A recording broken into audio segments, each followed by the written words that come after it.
Hi, thanks for tuning in for another craft class from the Hornell Area Family YMCA's virtual YMCA. I'm Rebecca Weaver-Hum, the Music and Arts Director here at the Hornell Y, and today I'm going to walk you through 3 different ways of making fabric flowers using felt.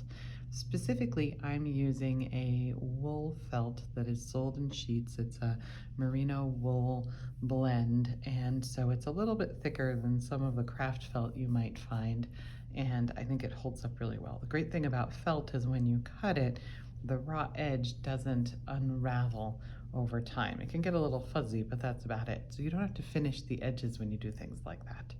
We're going to do 3 different flowers, and basically they fall into 2 different styles. The first one that we're going to do is this dahlia style flower, which is made up of 3 layers of felt plus an inner circle area. And then the other one I'm going to make, they say that this is a carnation design. I think it looks a whole lot like an African violet, especially in this pale purple color that I used. And so we're going to use that to make this flower, whether you call it a carnation or an African violet, doesn't matter to me.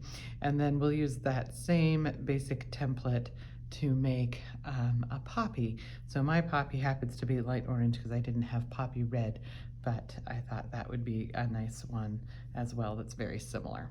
So we're going to start out with the dahlia style first. As I said, this is made up of 3 layers of petals.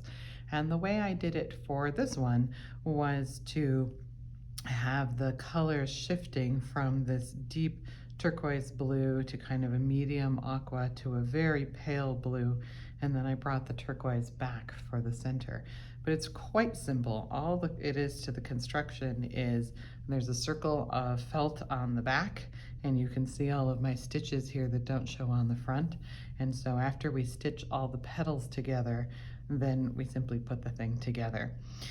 To do this, there are a bunch of templates that you can find on the internet for these, but basically you end up cutting out 3 sizes of these little petal shapes.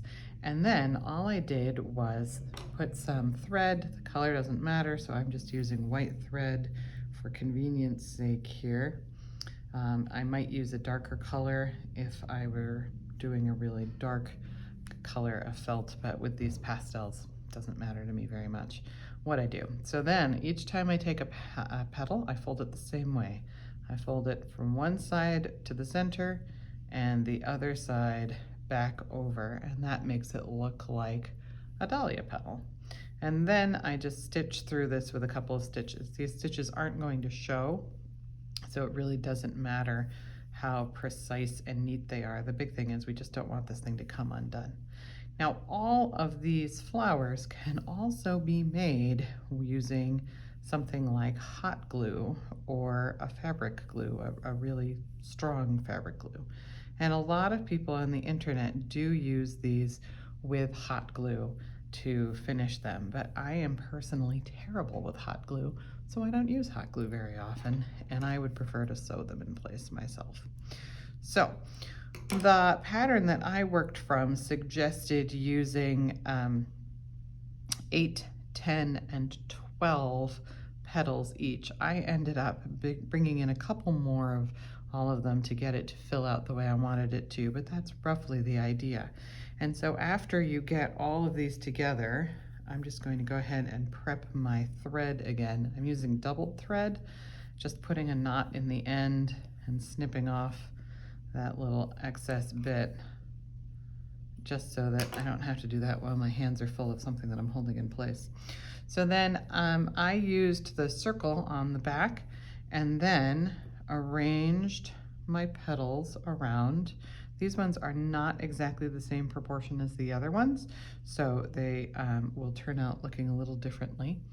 And then overlapped the different sizes so that I made these circles of them.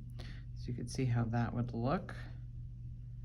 And then the little guys on top, just like that. So if you can imagine that I'm doing this on a circle pattern or a circle pattern for the back to hold them all in place. That would take me a little bit longer than I really want to do for this demo right now, especially with the finished product that you could look at. But that's how it comes together. And I tried to make sure that I sort of overlapped them a little bit so they weren't all perfectly lined up square, but they also weren't completely staggered, that they had that more natural, symmetrical but not too symmetrical look. And then for the center, all I did was to cut some fringe and rolled it on itself. So I'm going to show you what that looks like with this other scrap of fabric here. I would not use a green center for my dahlia for sure, but I've used up all my pink now too. Okay, so once you cut it, you're basically just cutting narrow fringes, not too narrow. Try to keep them even, and whatever you do, don't cut all the way through your fabric or you won't have a fringe, you'll have two pieces. And once you get to the end, if you're gluing it, you simply put a little glue at the center as you roll. If you're sewing it, you just roll it up first and then put a couple of stitches through the fringe to secure it.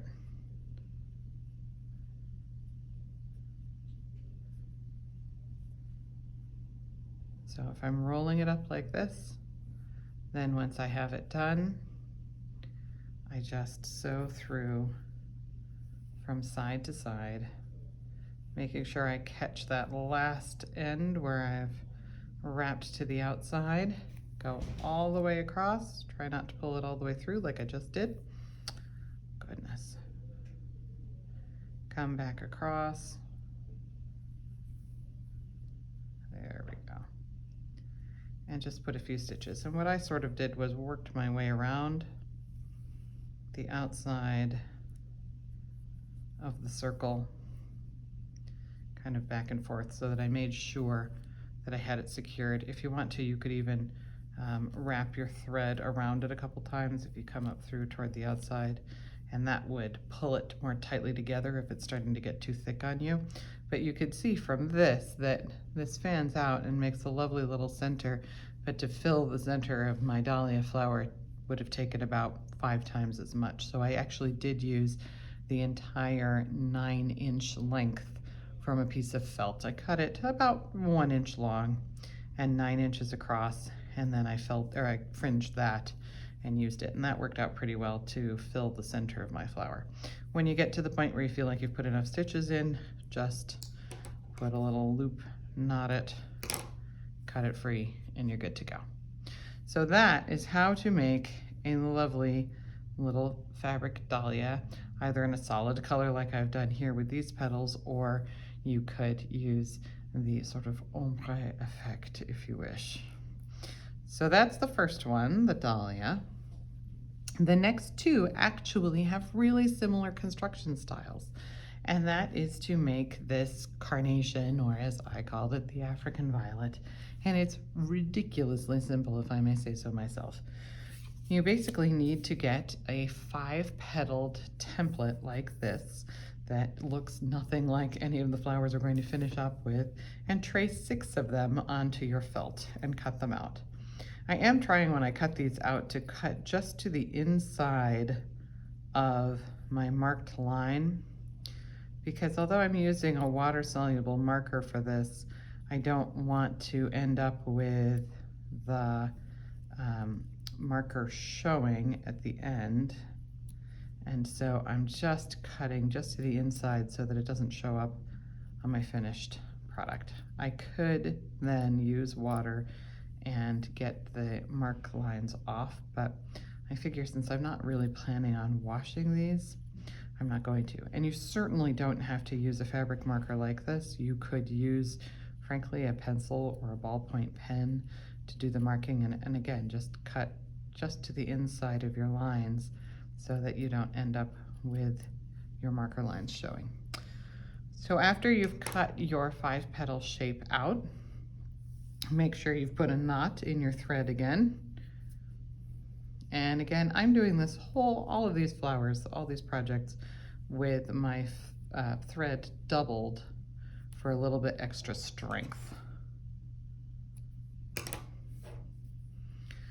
So then take your flower, fold it in half, which means you'll have 2 petals on one side and 3 on the other, and then fold it again. Either way is fine, whether you fold it so the 3 are wrapped to the outside or the 2 are wrapped to the outside, it doesn't matter. So you're basically folding this into quarters, and then do a couple of stitches, or if you wanted to use glue, you could glue this in place. You'd have to glue at both points in putting it together.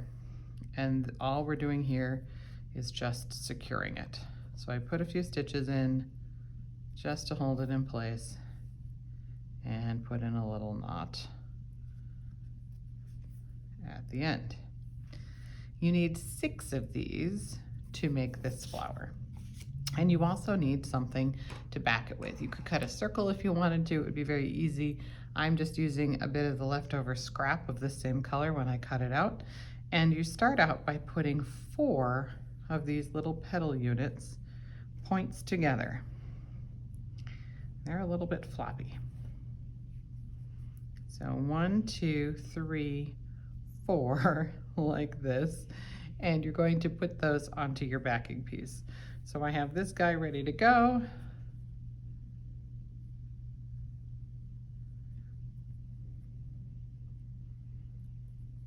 And I just put a couple stitches in again, really just to hold it in place. And then I add the next one to it. So I butt those 2 edges together and the centers together. Sew it onto my backing. And I'm trying mostly to sew it pretty close to that center point so that these petals have room to not be pinned down to my backing so much. You may be thinking to yourself, okay, so what happens when I make these things? Then what do I do with them? Do they just sit on my coffee table or what? And you can very easily turn these into a pin or a brooch by putting a pin back on it. You can also put these onto a barrette very easily and wear them in your hair. All kinds of options. Or you can put them on your coffee table and display them. You could use these as the bow on a present. And depending on the kinds of flowers you make and how you set them up, you could even put together a centerpiece or a vase filled with them. You could put them on floral stems and that would do it. So now I have 3 of these in place. Tuck my 4th one right up next to the others.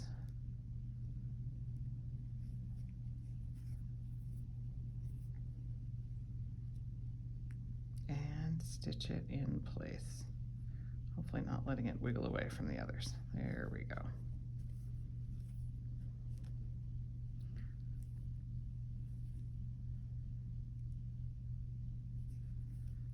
Okay, and I am just about out of thread on this, so we're going to kick that to the back. And I'm actually going to have to clip it here. So when this happens to me and I have I'm just a few inches short, one thing I will try to do is to put a knot in my 2 threads just so it doesn't come unstitched later on. And I'll turn that into a little overhand knot, granny knot, square knot, whatever you want to call it.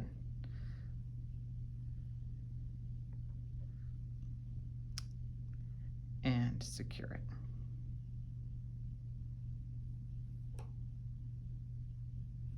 There we go. Okay, so that gives me 4 of them. Now at this point, if you wanted to put it onto something like a barrette, clip it onto a barrette back or a pin back, it would be a good idea to do it now before you add the last petals, because it'll be a little easier to hide the stitches before the last ones go in. And if you would like to add something like a leaf, you can cut a leaf shape out. This one I just did a really long leaf that would extend on both sides in case I wanted to put it on a barrette, but you could also do a shorter leaf that would just stick out from one side by cutting that leaf shape and sewing it to the back.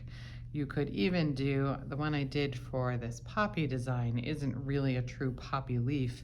It's a little bit, it's a little bit different, we'll just say, where I took 2 bits of felt like this, cut out kind of a general rounded leaf shape, a little tapered up to the top, back down to the side. So you see I'm not really being super precise here.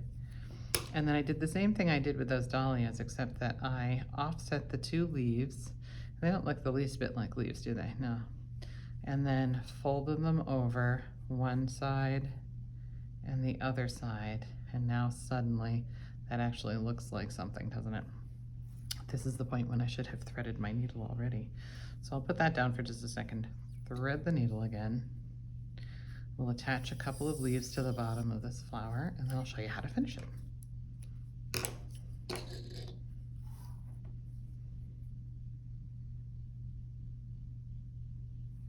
And again, once I get my needle threaded, the next step is going to be to put a knot in the end so that I can use the thread doubled. It just means a little extra strength, and in some cases I don't have to use quite as many stitches. So again, I take these kind of weird sort of, I don't know,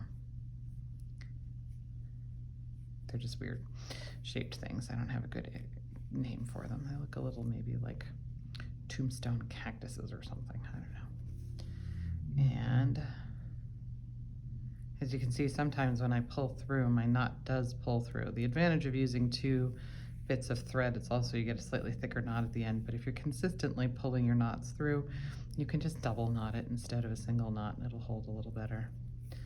And I'm doing the same thing that I did with those dahlias petals, and just sort of stitching it together so that it won't go anywhere. Okay, then I think I'm about ready to put this together. So put that to the back side. Now my last bit here, I'm going to put my leaves so that they poke out in a nice attractive little fashion here. Sew up through, and I just kind of have gotten into the habit of sewing through all the layers when I do this, just to help anchor. Now the one big thing about these is when you start getting going on them, you may find that your fabric kind of loops around and starts to catch on the edges of the petals, and it's just an inconvenience. So the other thing I do sometimes is when I'm having that sort of issue happen is I turn it over while I'm sewing it, kind of mark where my needle needs to go through and turn it over, and that way the thread is hanging in space and it doesn't pull up like that. Okay, so once you have your leaf sewn on, then the last step is to put in the last 2 petals, and they just go on top of the others in the middle. There's my turning it upside down method. And the very last one.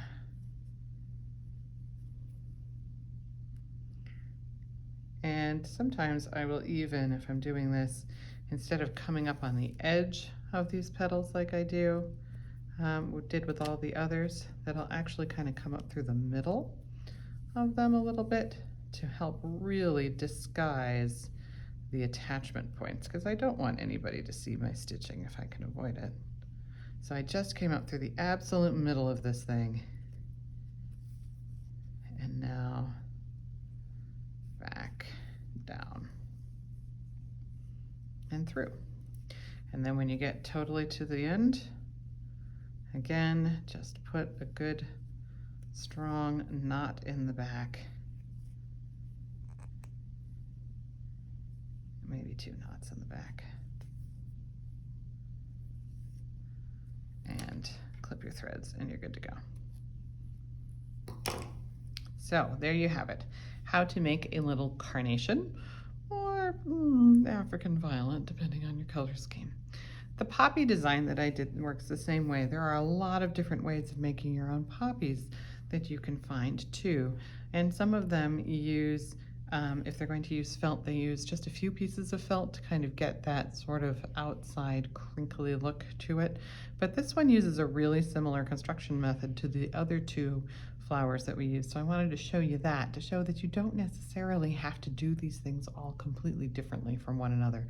You can do really similar things. So looking at the construction of this, there are 4 of these poppy petals. This one has kind of unfolded a little bit. And then in the center, I have some fringe in black to show the center part of the poppy flower. And I actually just used a little shank button, like a cardigan style button, and I covered that in the same green felt that I used for the leaves. And I did the same leaf design here that I kind of showed you with that yellow carnation flower that we just finished.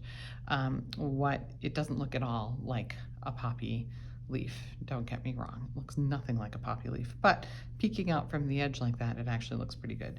And this one is all just stitched to itself. And I stitched it in black thread since I was using those black fringes for the very center, but it works the same way.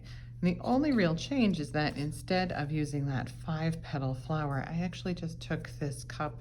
We use these in the art studio all the time for paint cups for water or for watercolor paint or acrylic, whatever paint we're using. We use these all the time in the art studio, so I tend to have quite a stash of them on hand. And I just traced around them and cut out the circles. And this one, as you'll see, I'm a little bit short because this is the scrap of fabric left over from my poppy last time, but it's okay based on the construction that we're going to do for it. So after I cut out the circle, or the circle-ish here, there we go.